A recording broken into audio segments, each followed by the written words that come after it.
Now, what kind of therapy, when did she start to walk? What kind of therapy did she get? Then was it at Well, that time while you were living in that house? the first thing she needed were braces for her legs. And the orthopedic doctor at the Naval Hospital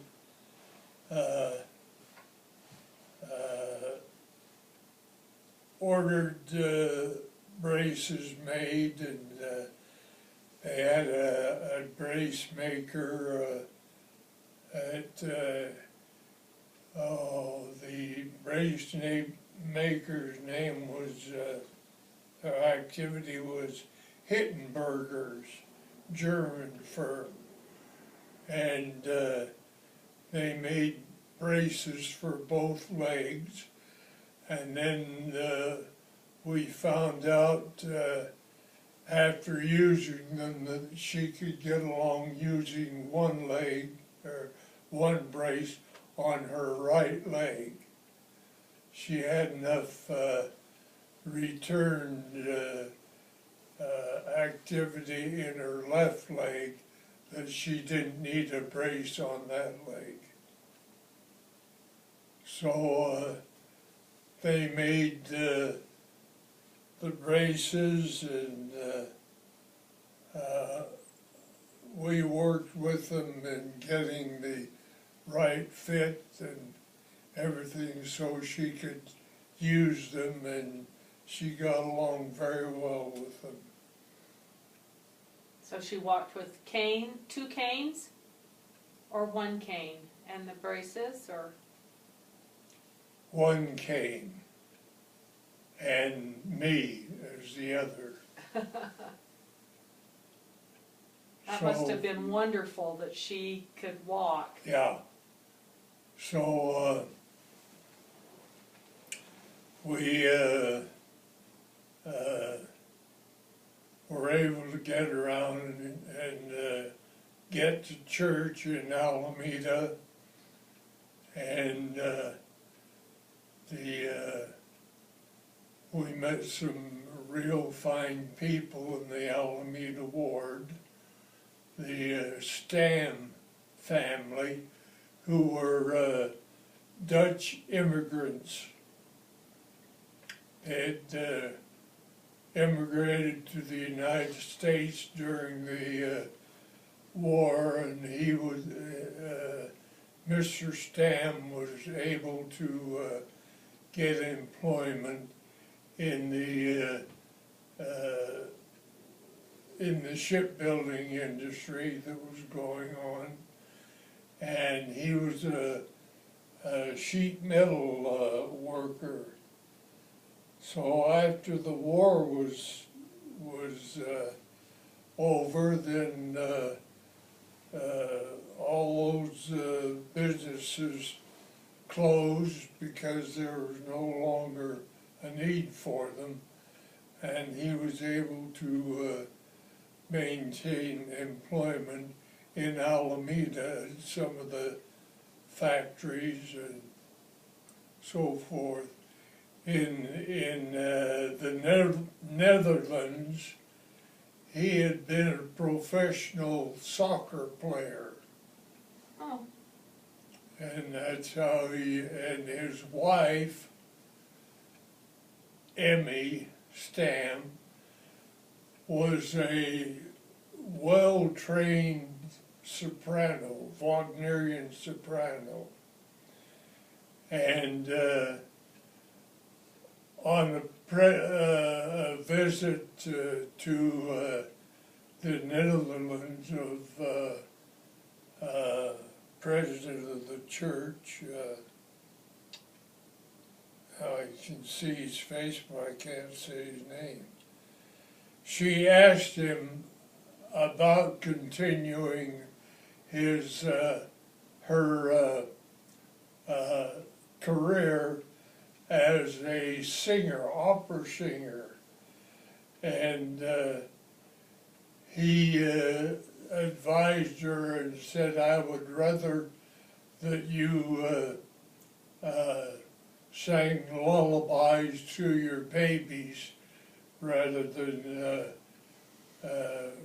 go to an operatic career.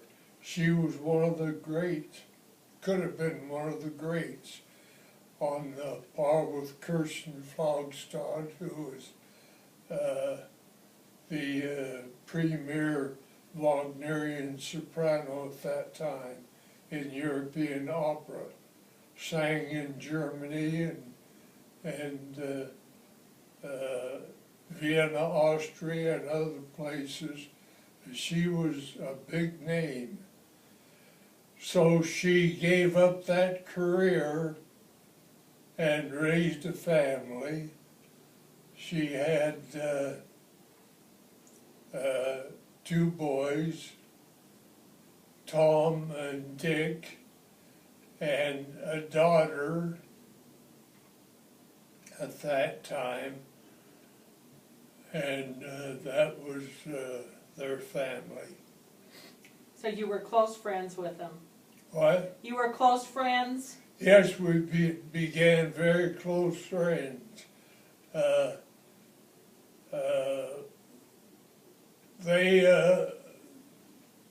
They helped Mother rehabilitate a lot and came over and helped her out. And the daughter wasn't in school at the time, and she came over and stayed with Mother and the two boys. And the oldest son, Tom, babysat Jerry and Brian on many occasions when we needed a babysitter, and they were very good that way and would not accept any pay for helping us out. And they became very close friends. Yep. That's neat.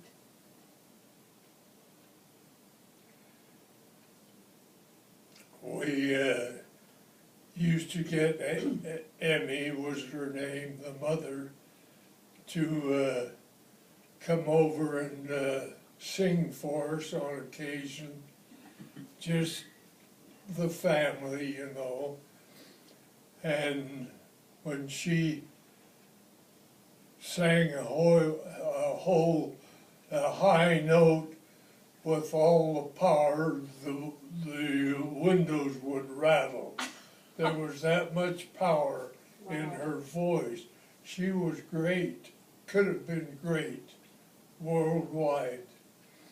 But the president of the church turned her ideas to raising her children and not singing professionally in opera. And they were a lot of fun people to be around. They were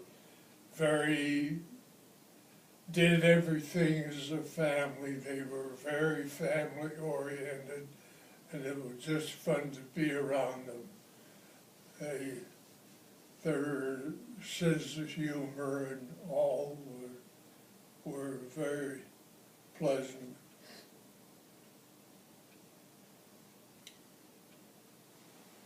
So then you were there for a couple of years, and Yes. you got your training, and then where did you go from there? I was assigned to duty at the Western Sea Frontier on Treasure Island. Didn't even have to move. I was already there. And so that was a 2-year assignment, and I met some very interesting people, naval officers who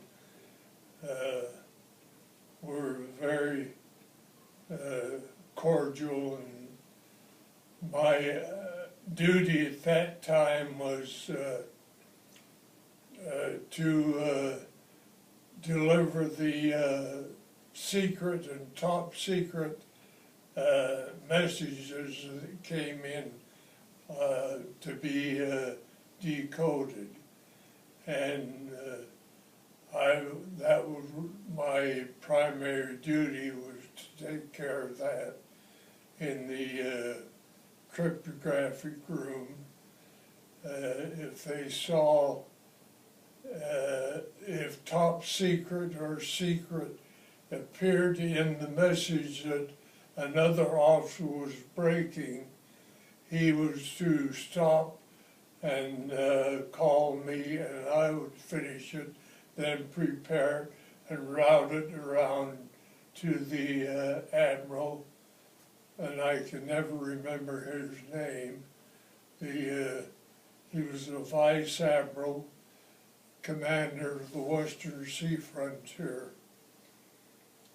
But I met all of the staff officers and delivered the message to all of the staff officers one at a time. There was only one copy made, and they would read it and initial it, and then I'd carry it to the next officer. Met some real fine officers. One, the intelligence officer was a Captain McMillan, and he was very cordial, and immediately when I met him the first time, he asked me what my name was and where I was from. And I told him I was from Utah. And he said, "Do you know Senator